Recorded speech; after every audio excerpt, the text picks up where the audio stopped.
des lois, il tient compte de ce qu'on a entendu, mais je reviendrai sur les amendements qui ont été déposés précédemment tout à l'heure pour dire ce que j'en pense. Donc, effectivement, nous ne sommes pas là pour heurter les élus locaux. J'ai été moi-même maire, je sais ce que c'est l'engagement au quotidien.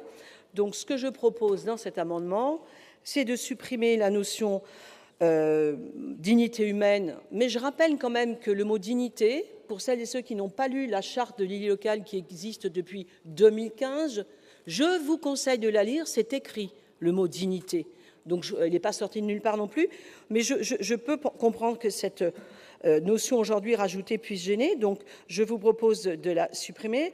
De même, effectivement, nous avons un certain nombre de choses qui sont écrites et qui posent problème, et en particulier l'engagement public. C'est vrai que ça peut être gênant dans sa rédaction, donc je vous propose de supprimer ces deux notions dans cet article 5 bis, sachant que dans l'article 5 bis reprend ce que nous avions écrit globalement à l'article 23 précédemment, qui reprenait ce que la délégation sénatoriale aux collectivités locales avait proposé. Ce n'est pas sorti de nulle part, ce n'est pas pour faire plaisir à un tel ou un tel, mais je rappelle ça quand même.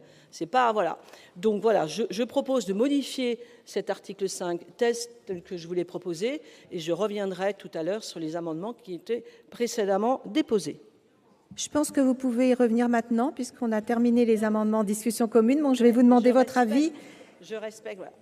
Je voulais revenir de manière un peu en colère, je dois dire, sur cette notion de serment, qui n'a jamais existé, jamais, ni par écrit, ni par oral, ni même par la pensée des trois rapporteurs qui sont là, et même de Madame la ministre, qui était à l'école rapporteur de ces textes. Alors, celles et ceux, ou celui ou celle qui fait du buzz pour exister, sur un sujet comme celui-là, je ne le supporte pas.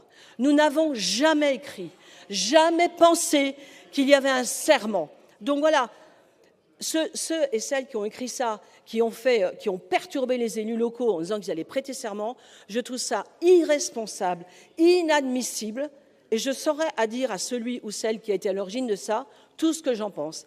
Parce qu'on n'est pas dans un climat où on peut supporter de perturber les élus. Alors c'est vrai, probablement, qu'on ne vit pas la même chose dans nos territoires. On ne vit pas la même chose quand on est dans des quartiers ou dans des villes très denses qu'à la campagne. Mais nous vivons tous les mêmes choses. Et soyez assurés, mesdames, messieurs les sénateurs et sénatrices, qu'à terme, nous vivrons tous la même chose.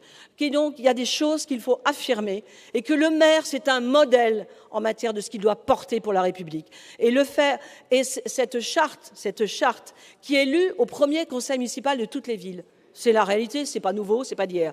Si on rajoute un certain nombre de notions sur ce que porte la République, je pense que c'est le rôle de tous les maires, qu'ils soient de droite, de gauche et du centre, et que le buzz qui a été fait, franchement, je le vis mal, nous le vivons mal, parce que c'est un pur mensonge qui a perturbé les élus, et je peux les comprendre. Madame la rapporteure.